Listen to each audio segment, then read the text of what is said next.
ఈరోజైతే నేను మీకు సింపుల్గా గుత్తొంకాయ కూర ఎలా చేసుకోవాలో చూపిస్తానండి. సో ముందుగా బాణలి పెట్టుకోండి. దాంట్లో ఎండు కొబ్బరి ముక్కలు, పల్లీలు వేసుకొని వేయించుకోవాలి. చివరిలో కొన్ని నువ్వులు యాడ్ చేసుకొని చిటపటమనేంత వరకు వేయించుకోవాలి. ఇవి చల్లారే లోపల ఒక చిన్న సైజు నిమ్మకాయ ఇంత చింతపండు తీసుకొని దాన్ని నానబెట్టుకోవాలండి. సో ఇది నానేంత లోపల మనము వేయించి పెట్టుకున్న పల్లీల మిశ్రమాన్ని పేస్ట్ లాగా చేసుకోవాలి. దీంట్లోనే ఒక ఉల్లిపాయని కట్ చేసుకొని వేసుకొని పేస్ట్ లాగా చేసుకోవాలండి. సో ఈ పేస్ట్ని మనం కట్ చేసి పెట్టుకున్న వంకాయల్లోకి పెట్టుకోవాలి.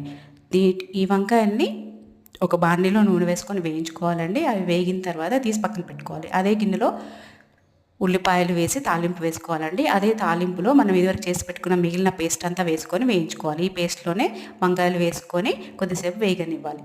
అవి వేగిన తర్వాత దాంట్లో చింతపండు రసం పోసుకొని ఉప్పు, కారం, ధనియాల పొడి వేసుకొని కొద్దిసేపు మగ్గనివ్వాలి. అంతే.